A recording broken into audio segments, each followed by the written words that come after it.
नमस्कार बच्चों, कैसे हैं आप सब लोग। आशा करती हूँ आप लोग बहुत अच्छे होंगे। मैं हूँ आपकी हिंदी की अध्यापिका। तो बच्चों, हम पढ़ रहे हैं बहुत मजेदार मजेदार कहानियां। हमने पिछली कक्षा में बंदर का चश्मा एक कहानी पढ़ी थी। आज हम पढ़ेंगे पार्ट नंबर 6, जिसका नाम है विशु की दाढ़ी। तो चलिए बच्चों, इस मजेदार कहानी को पढ़ते हैं।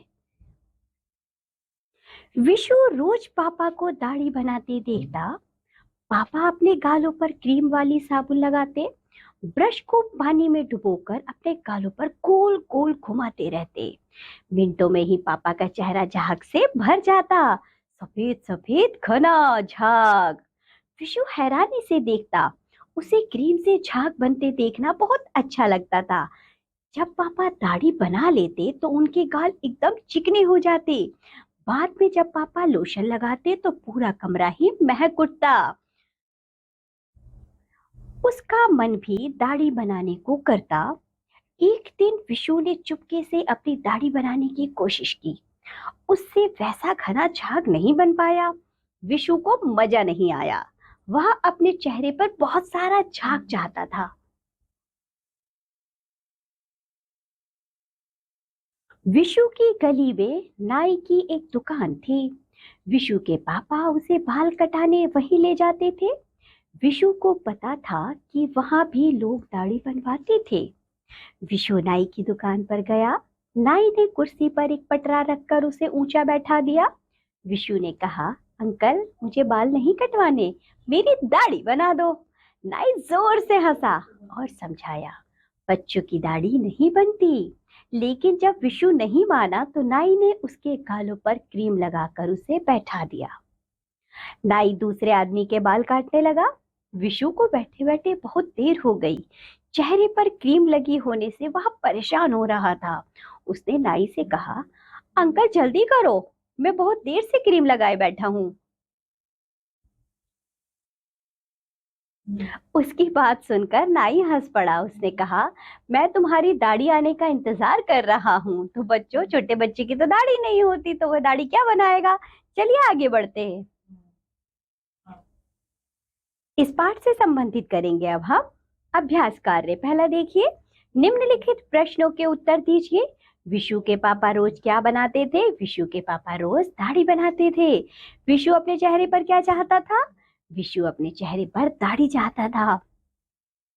नाई की दुकान कहाँ थी। नाई की दुकान बच्चों विशु की गली में ही थी। विशु ने नाई से क्या कहा। विशु ने नाई से कहा कि मेरी दाढ़ी बना दो।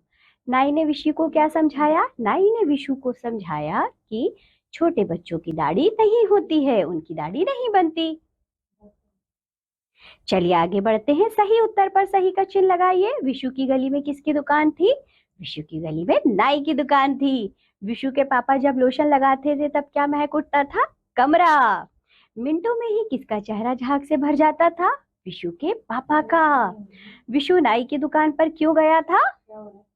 दाढ़ी कटाने। विशु रोज क्या देखता था। दाढ़ी बनाना। सही शब्द से कहानी की पंक्तियां पूरी कीजिए। विशु के पापा गालों पर क्रीम वाली साबुन लगाते थे। गली में नाई की दुकान थी। नाई ने कुर्सी पर एक पटरा रख दिया। बच्चों की दाढ़ी नहीं बनती।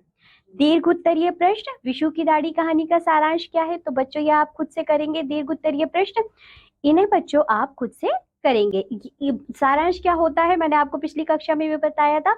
जो हमारी कहानी है उस कहानी को जब आप अपने शब्दों में लिखेंगे, कम शब्दों में, तो उसको कहा जाएगा बच्चों कहानी का सारांश। ये कार्य आप करेंगे। चलिए आगे बढ़ते हैं। इन्हें सुनो, मेरे साथ बोलो। पटरा यानी कि लकड़ी की भट्टी। हैरानी यानी कौतूहल। लोशन खुशबूदार द्रव। क्रीम यानी कि लेप। कुछ और कार्य करते हैं। व्याकरण वार्ता, ग्रामर टॉक। कहानी में प्रयुक्त अंग्रेजी भाषा के इन शब्दों का अर्थ बताकर वाक्यों में प्रयोग कीजिए। जैसे कि बच्चों, पापा, पापा का क्या अर्थ होता है। पिता, तो आप लिख सकते हैं मेरे पिताजी रोज दाढ़ी बनाते हैं। इसी तरह ब्रश, ब्रश होता है बच्चों कूंची, आप लिख सकते हैं ब्रश से हम पेंट भी करते हैं। ब्रश के द्वारा चित्र बनाए जाते हैं, आप इस तरह भी लिख सकते हैं। मिनट, तो बच्चों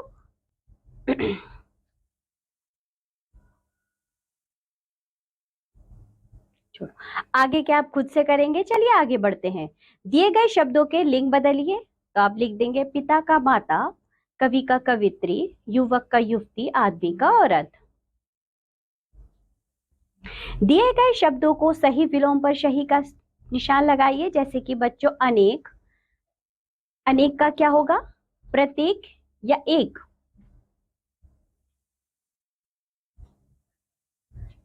अनेक का एक होगा विलोम, तो आप सही का चिन्ह लगाएंगे। एक के आगे अंत, अंत का विलोम क्या होगा बच्चों?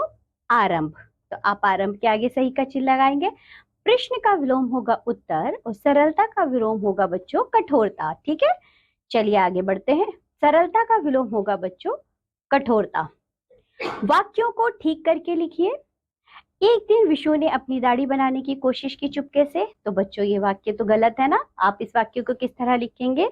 विशु ने एक दिन अपनी दाढ़ी विशु ने एक दिन चुपके से अपनी दाढ़ी बनाने की कोशिश की। इसी तरह देखो दूसरा वाक्य, विशु को पता था लोग भी वहां दाढ़ी बनवाते थे। तो बच्चों सही वाक्य क्या होगा? विशु को पता था लोग वहां दाढ़ी बनवाते थे। इसी तरह नाई की कुर्सी पर पटरा रखकर उसे बैठा दिया ऊंचा। तो यहाँ क्या होगा बच्चों? नाई ने कुर्सी पर पटरा रखकर उसे ऊंचा बैठा दिया। तो चलिए बच्चों ये थे शुद्ध वाक्य, जिन्हें अशुद्ध वाक्यों को शुद्ध करके हमने लिखा है। नीचे और भी अभ्यास कार्य दिया गया है जिसे आप स्वयं से करेंगे। इसी के साथ ये पाठ होता है यहाँ समाप्त। आज हमने पढ़ी है बच्चों विशु की दाढ़ी, एक प्यारी सी कविता विशु के पापा की दाढ़ी। तो बच्चों आज हमने पढ़ी है एक कहानी। इस कहानी को पढ़ा और इससे संबंधित अभ्यास कार्य भी दिया गया है, वो भी किया। अब जो भी अभ्यास कार्य नीचे और दिया गया है वो आप स्वयं से करेंगे। इस कहानी को दोबारा से पढ़ेंगे और बच्चों इस वीडियो को भी दोबारा देखेंगे। अब हम मिलेंगे आपसे अगली कक्षा में, तब तक के लिए बाय बच्चों।